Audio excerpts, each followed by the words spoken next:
नमस्कार दोस्तों, जॉब वाला के यूट्यूब प्लेटफॉर्म पे स्वागत है आप सभी का। तो दोस्तों, जैसा कि आप जानते हैं, करेंट अफेयर जो सभी प्रतियोगी परीक्षाओं के लिए बेहद ज़रूरी है।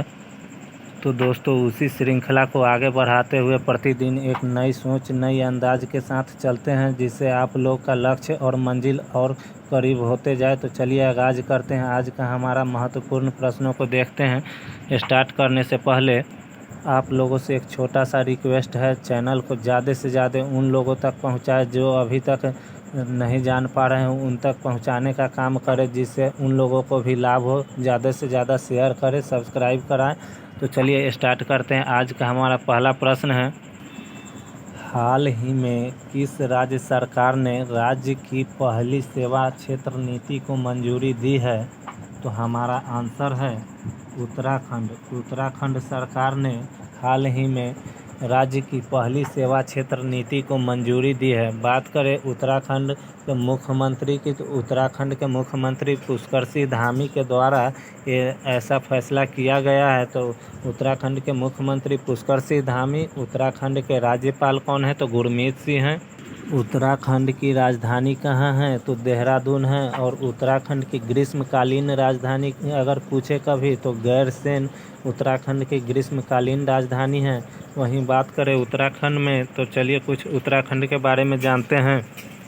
हरेला पर्व कहाँ मनाया जाता है? तो उत्तराखंड में गंगा नदी जो उत्तराखंड के उत्तरकाशी जिले से निकलती है, वहाँ देवप्रयाग और में भागीरथी और अलकनंदा के मिलने से गंगा बनती है। तो कहाँ से निकलती है? तो गंगा नदी जो है उत्तराखंड के उत्तरकाशी जिला से निकलती है। और दोस्तों, यमुना नदी यमुनोत्री के बंदरपुछ से निकलती है। तो कहाँ स्थित है? वो भी उत्तराखंड में है। दून और द्वार कहाँ स्थित है? तो उत्तराखंड में दून और द्वार है। जैसे हरिद्वार, दून में जैसे देहरादून, और द्वार में हरिद्वार, ये सब। नंदा देवी कहाँ है? तो नंदा देवी उत्तराखंड में। कामेत पर्वत कहाँ है? तो उत्तराखंड में। फूलों की घाटी चमोली कहाँ स्थित है? तो उत्तराखंड में है। बात करें वहीं छोलिया नृत्य कहाँ का है? तो उत्तराखंड का छोलिया नृत्य है। और वहीं IIT रुड़की कहाँ स्थित है? तो IIT रुड़की उत्तराखंड में है। राजा जी नेशनल पार्क कहाँ है? तो उत्तराखंड में। जिम कॉर्बेट राष्ट्रीय उद्यान, जिसका पुराना नाम हेली नेशनल पार्क है, कहाँ स्थित है? तो उत्तराखंड में है। फूलदेई महोत्सव या फूलदेई त्यौहार कहाँ मनाया जाता है? तो उत्तराखंड में। तो चलिए दोस्तों, अगले प्रश्न की ओर। हाल ही में FIH ने किस देश में ओलंपिक क्वालिफायर की मेज़बानी के अधिकार वापस लिए हैं? तो हमारा आंसर है पाकिस्तान। पाकिस्तान में FIH ने पाकिस्तान के लिए FIH ने ओलंपिक क्वालिफायर की मेज़बानी के अधिकार को वापस ले लिया है। तो दोस्तों, बात करें पाकिस्तान की, तो पाकिस्तान की राजधानी कहाँ है? तो इस्लामाबाद है। पाकिस्तान का मुद्रा का नाम क्या है? तो रुपया है। वहीं बात करें पाकिस्तान के वर्तमान में कार्यवाहक प्रधानमंत्री कौन है? तो अनवर उल हक कक्कर हैं। अनवर उल हक कक्कर पाकिस्तान के वर्तमान में कार्यवाहक प्रधानमंत्री हैं। हाल ही में गीतिका श्रीवास्तव जो पाकिस्तान में भारतीय मिशन की प्रमुख बनने वाली पहली महिला बनी है, जिसका नाम क्या है? तो गीतिका श्रीवास्तव है। पाकिस्तान जो शैक्षणिक संस्थान में होली पर प्रतिबंध लगाया है। अगर पूछ दे कौन ऐसा देश है जो अपने विश्वविद्यालय या शैक्षणिक संस्थान में होली पर प्रतिबंध लगाया है, तो हमारा आंसर होगा पाकिस्तान।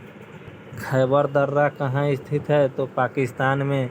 बात करें पाकिस्तान के गुप्तचर एजेंसी का नाम क्या है? तो इंटर सर्विसेज इंटेलिजेंस पाकिस्तान के गुप्तचर एजेंसी है।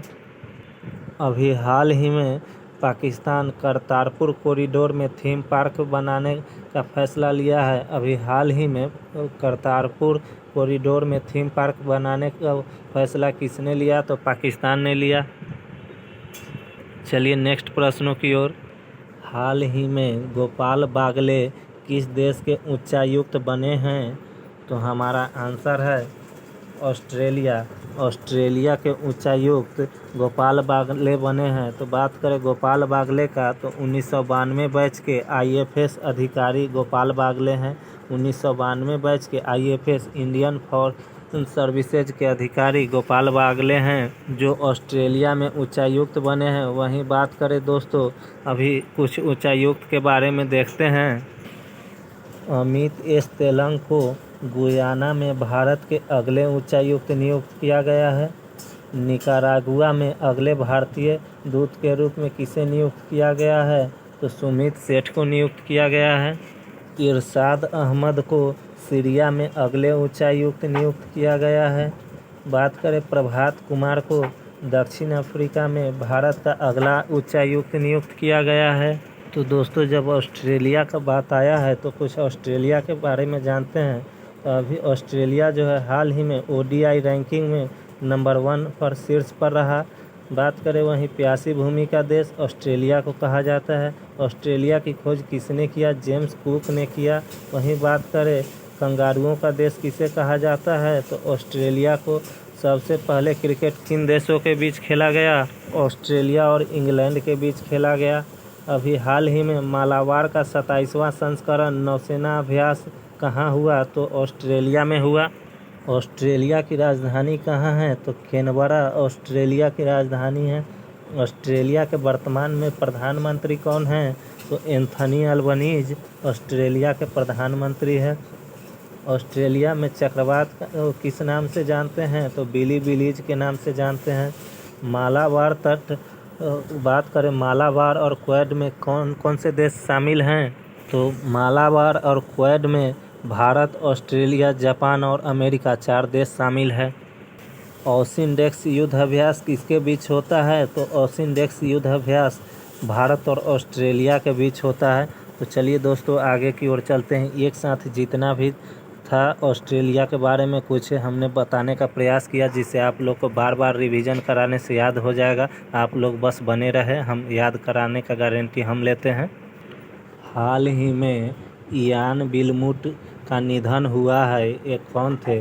तो इयान बिलमूट जो एक प्रसिद्ध वैज्ञानिक थे, इनका हाल ही में निधन हो गया।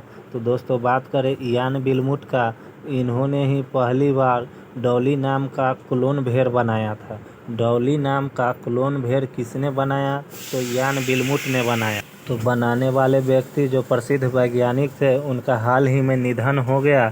तो चलिए दोस्तों, कुछ निधन को देख लेते हैं जिनका हाल ही में निधन हुआ। 2023 के जितने भी महत्वपूर्ण निधन हैं उसको हाल ही में देख लेते हैं। तो चलिए एक नज़र देखते हैं। तो प्रसिद्ध परमाणु भौतिकी विज्ञानी विकास सिन्हा, जिनका हाल ही में निधन हो गया। अभी हाल ही में SPG के महानिदेशक अरुण कुमार सिन्हा, जिनका हाल ही में निधन हुआ। वहीं बात करें वैज्ञानिक N वलारमथी, जिनका हाल ही में निधन हुआ। जिम्बाब्वे के क्रिकेटर हीथ स्ट्रीक का भी निधन हुआ। गणितज्ञ, प्रसिद्ध गणितज्ञ C राधाकृष्णन का निधन हुआ। वहीं बात करें एडोब कंपनी के सह संस्थापक जॉन वार्नोक, जिनका निधन हुआ।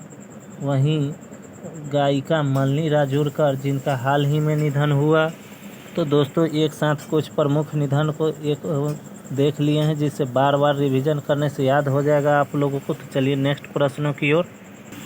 हाल ही में सबसे तेज 150 ODI विकेट लेने वाले भारतीय स्पिनर कौन बने हैं? तो हमारा आंसर है कुलदीप यादव। तो दोस्तों, कुलदीप यादव जो सबसे तेज भारतीय स्पिनर बने हैं, जो मात्र 88 मैच में 150 विकेट लेने वाले सबसे तेज गेंदबाज बन गए हैं। तो कुलदीप यादव जो भारतीय स्पिनर हैं, जो 150 ODI विकेट लेने वाले भारतीय स्पिनर बने हैं, वो कहाँ के हैं? तो भारत के हैं। कितने मैचों में? तो 88 मैच में। दोस्तों, अभी हाल ही में ODI में सबसे तेज 13,000 रन बनाने वाले क्रिकेटर कौन बने हैं? तो विराट कोहली, जो ODI में सबसे तेज 13,000 रन बनाने वाले खिलाड़ी बने हैं। विराट कोहली जो 267 मैच खेलकर 13,000 रन बनाए। इससे पहले कौन थे? तो सचिन तेंदुलकर, जो 321 मैच खेले थे और 13,000 रन बनाए थे। अभी हाल ही में वनडे में सबसे तेज 10,000 रन पूरा करने वाले दूसरे खिलाड़ी कौन बन गए हैं? तो हमारा आंसर होगा रोहित शर्मा, जो वनडे में 10,000 रन बनाने वाले दूसरे खिलाड़ी बन गए हैं। जो 241 पारी खेलकर 10,000 रन पूरा किए हैं। तो बात करें दूसरे खिलाड़ी जब रोहित शर्मा है तो पहले खिलाड़ी कौन है, तो विराट कोहली पहले खिलाड़ी है जो 205 पारी खेलकर 10,000 रन पूरा किए हैं। तो दोस्तों जब क्रिकेट का बात आया है तो आइए क्रिकेट के बारे में कुछ जान लेते हैं। तो सबसे पहले मैच किन दो देशों के बीच हुआ, तो ऑस्ट्रेलिया और इंग्लैंड के बीच। आईसीसी का स्थापना कब हुआ, तो आईसीसी का स्थापना 1909 में हुआ। आईसीसी का मुख्यालय कहाँ स्थित है, तो दुबई में स्थित है। वहीं बात करें आईसीसी के वर्तमान में अध्यक्ष कौन है, तो ग्रेग बार्कले आईसीसी के वर्तमान अध्यक्ष हैं। क्रिकेट विश्व कप 2023 का मेज़बानी कौन करेगा, तो भारत क्रिकेट विश्व कप 2023 का मेज़बानी करेगा। इसका आईसीसी क्रिकेट विश्व कप 2023 का शुभंकर क्या है, तो क्रिप्टोवर्स आईसीसी क्रिकेट विश्व कप का शुभंकर है। आईसीसी क्रिकेट विश्व कप में ब्रांड एम्बेसडर कौन बने हैं 2023 का, तो शाहरुख खान बने हैं। इसका आईसीसी क्रिकेट विश्व कप का आयोजन कब से कब तक होने वाला है, तो अक्टूबर से नवंबर तक होने वाला है। अभी आईसीसी क्रिकेट वर्ल्ड कप के लिए डिज्नी स्टार के रूप में किसे प्रायोजित किया गया है, तो महिंद्रा एंड महिंद्रा को आईसीसी क्रिकेट वर्ल्ड कप के लिए डिज्नी स्टार के प्रायोजक के रूप में नियुक्त किया गया है। चलिए नेक्स्ट प्रश्नों की ओर अगले प्रश्नों को देखते हैं। किस नगर निगम ने कैश फॉर वेस्ट योजना शुरू की है, तो हमारा आंसर है पटना।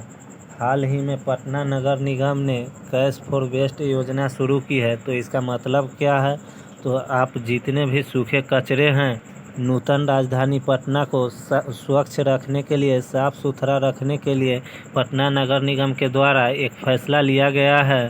सूखे कचरे का एक रेट चार्ट बनेगा। जितने भी सूखे कचरे होंगे उनके लिए सूखे कचरे दीजिए और आपको कैश पैसा मिलेगा, जिससे पटना का स्वच्छ वातावरण रहे, जिससे राजधानी स्वच्छ रहे। इसके लिए ऐसा कदम पटना नगर निगम के द्वारा उठाया गया है। बात करें पटना नगर निगम का, तो भारत और एशिया का पहला ऐसा नगर निगम बन गया है जो सीबीडीसी का इस्तेमाल करने वाला पहला ऐसा नगर निगम पटना नगर निगम है। सीबीडीसी का इस्तेमाल करने वाला पटना नगर निगम जो भारत और एशिया में पहला नगर निगम बन गया है। बात करें पटना का, तो हरमंदिर साहिब कहाँ स्थित है, तो पटना में स्थित है। किसने बनवाया, तो रंजीत सिंह ने बनवाया। सिखों के 10वें गुरु गोविंद सिंह का जन्म कहाँ हुआ, तो पटना साहिब में हुआ। बात करें शेरशाही मस्जिद किसने बनवाया, तो परवेज शाह ने। कहाँ स्थित है, तो पटना में स्थित है। पत्थर की मस्जिद किसने बनवाया, तो परवेज शाह ने बनवाया। कहाँ स्थित है पत्थर की मस्जिद, तो पटना में स्थित है। भारत का सबसे पहला नगर निगम कौन सा है, तो भारत का सबसे पहला नगर निगम मद्रास नगर निगम है। तो दोस्तों मद्रास नगर निगम की स्थापना कब हुआ, तो 1687 ईस्वी में मद्रास नगर निगम का स्थापना हुआ। भारत और एशिया का पहला डॉल्फिन अनुसंधान केंद्र कहाँ बना, तो भारत और एशिया का पहला डॉल्फिन अनुसंधान केंद्र पटना में बना। तो जब डॉल्फिन का बात आया है, तो डॉल्फिन दिवस कब मनाया जाता है, आप लोगों को कमेंट बॉक्स में जवाब देना है कि डॉल्फिन दिवस कब मनाया जाता है। हाल ही में किसे नैस्कॉम के उपाध्यक्ष के रूप में नियुक्त किया गया है, तो हमारा आंसर है सिंधु गंगाधरन। सिंधु गंगाधरन को नैस्कॉम के उपाध्यक्ष के रूप में नियुक्त किया गया है। और बात करें नैस्कॉम के हाल ही में चेयरपर्सन किसे चुना गया, तो राजेश नाम्बियार को नैस्कॉम के चेयरपर्सन के रूप में चुना गया। हाल ही में कुछ प्रमुख नियुक्ति को देख लेते हैं। तो जैसे नागरिक उड्डयन सचिव के रूप में किसे चुना गया, बी बुअल नाम को नागरिक उड्डयन सचिव के रूप में चुना गया। दूरसंचार विभाग के सचिव के रूप में किसे चुना गया, तो नीरज मित्तल को चुना गया। रेलवे बोर्ड की पहली महिला अध्यक्ष कौन बनी, तो जया वर्मा सिन्हा जो रेलवे बोर्ड की पहली महिला अध्यक्ष बनी। पीआईबी के प्रधान महानिदेशक कौन बने हैं, तो मनीष देसाई बने हैं। खान मंत्रालय के सचिव कौन बने हैं, तो बीएल कांथा बने हैं। नेक्स्ट प्रश्नों की ओर चलते हैं, अगले प्रश्न को देखते हैं। हाल ही में तूफान डेर्नियर ने किस देश के डरना शहर का 20% हिस्सा तबाह कर दिया है। तो हमारा आंसर है लीबिया। लीबिया के डरना शहर को तूफान डेर्नियर 20% हिस्सा तबाह कर दिया है। लीबिया की राजधानी कहाँ है दोस्तों? तो त्रिपोली है। मुद्रा क्या है लीबिया का? तो दिनार है। तो दोस्तों अभी हाल ही में आए तूफान को देख लेते हैं एक नज़र में। तो अभी हाल ही में हिलेरी तूफान जो अमेरिका के कैलिफोर्निया के दक्षिणी हिस्से में भारी तबाही मचाई थी, जिसका नाम क्या था? तो हिलेरी तूफान नाम था, जो अमेरिका के कैलिफोर्निया प्रांत के दक्षिणी हिस्से में भारी तबाही मचाई। तो दोस्तों बात करें अमेरिका में चक्रवात को क्या कहा जाता है? तो हरिकेन या टॉर्नेडो। चीन में इसे टाइफून कहते हैं। ऑस्ट्रेलिया में बिली बिलीज कहते हैं। फिलीपींस में टाइफून कहते हैं। हिंद महासागर में ट्रॉपिकल साइक्लोन कहते हैं। खानून तूफान कहाँ आया? तो खानून तूफान जापान में आया। इसका नाम थाईलैंड ने रखा। खानून तूफान जो जापान में आया और नामकरण किसने किया? तो खानून का नामकरण थाईलैंड ने किया, जिसका अर्थ होता है कटहल। मोचा तूफान जो बंगाल की खाड़ी में आया और मोचा का नाम किसने रखा? तो यमन ने रखा, जिसका अर्थ होता है सांप की कुंडली। और हाल ही में बिपरजोय चक्रवात जो अरब सागर में आया, उसका नाम किसने रखा? तो बांग्लादेश ने रखा, जिसका अर्थ होता है विपत्ति या आपदा। असनी चक्रवात जिसका नामकरण श्रीलंका ने किया। गुलाब चक्रवात जिसका नाम किसने रखा? तो पाकिस्तान ने रखा। तो दोस्तों एक साथ जितने भी चक्रवात आए थे उसको देख लिए हैं एक नज़र में, जिससे आप लोग को याद रहे। तो चलिए नेक्स्ट प्रश्नों की ओर। आज का हमारा आखिरी प्रश्न है, हाल ही में किसके 5वीं बार राष्ट्रीय व्हील चेयर रग्बी चैंपियनशिप जीती है? हाल ही में, इसमें सुधार कर लीजिएगा दोस्तों, किस में होगा? हाल ही में किसने 5वीं बार राष्ट्रीय व्हील चेयर रग्बी चैंपियनशिप जीती है? दोस्तों एक बार फिर से प्रश्न पढ़ देते हैं, रिपीट कर दे रहे हैं। हाल ही में किसने 5वीं बार राष्ट्रीय व्हील चेयर रग्बी चैंपियनशिप जीती है? टाइपिंग मिस्टेक हो गया था दोस्तों, माफ़ी चाहते हैं। तो हमारा राइट आंसर है महाराष्ट्र। महाराष्ट्र राज्य सरकार ने 5वीं बार राष्ट्रीय व्हील चेयर रग्बी चैंपियनशिप जीती है। तो दोस्तों जब बात करें जीता है महाराष्ट्र ने, तो किसे हराकर जीता है? तो कर्नाटक को हराकर रग्बी व्हील चेयर चैंपियनशिप जीता है। बात करें रग्बी में खिलाड़ियों की संख्या कितना होता है? तो रग्बी में खिलाड़ियों की संख्या 15 होता है। तो जब महाराष्ट्र की बात आया है तो दोस्तों आइए महाराष्ट्र के बारे में कुछ जानते हैं। हाल ही में 17 वर्षीय दिव्या देशमुख नागपुर महाराष्ट्र की रहने वाली, जो टाटा स्टील शतरंज इंडिया टूर्नामेंट के महिला रैपिड वर्ग में जीत हासिल की है। बात करें महाराष्ट्र का, तो वहीं अभी हाल ही में दही हांडी महोत्सव महाराष्ट्र में मनाया गया। हाल ही में हिटाची पेमेंट कंपनी सर्विसेज के द्वारा भारत का पहला यूपीआई एटीएम कहाँ लॉन्च किया गया? तो महाराष्ट्र में लॉन्च किया गया। महाराष्ट्र के मुख्यमंत्री कौन हैं? तो एकनाथ शिंदे हैं। महाराष्ट्र के गवर्नर कौन हैं? तो रमेश बैस है। चित्रकला कहाँ का है? तो चित्रकला रंगोली जो है चित्रकला कहाँ का है? तो महाराष्ट्र का है। बात करें तमाशा लोक नृत्य कहाँ का है? तो तमाशा महाराष्ट्र का है। हाल ही में अभी 108वीं विज्ञान कांग्रेस का आयोजन हुआ कहाँ पर? तो मुंबई महाराष्ट्र में 108वीं कांग्रेस विज्ञान का आयोजन हुआ। बात करें वहीं विश्व मसाला कांग्रेस का आयोजन कहाँ हुआ? तो मुंबई महाराष्ट्र में। हाल ही में विश्व मसाला कांग्रेस का आयोजन मुंबई महाराष्ट्र में हुआ और 108वीं विज्ञान कांग्रेस का आयोजन भी मुंबई महाराष्ट्र में ही हुआ। यूनेस्को एशिया प्रशांत सांस्कृतिक विरासत पुरस्कार मुंबई के भायखला रेलवे स्टेशन को दिया गया।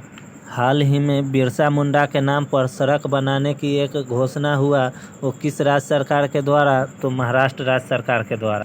दोस्तों आरबीआई के हेडक्वार्टर कहाँ हैं? तो आरबीआई का मुख्यालय मुंबई महाराष्ट्र में है। दोस्तों आज के एपिसोड में इतना ही।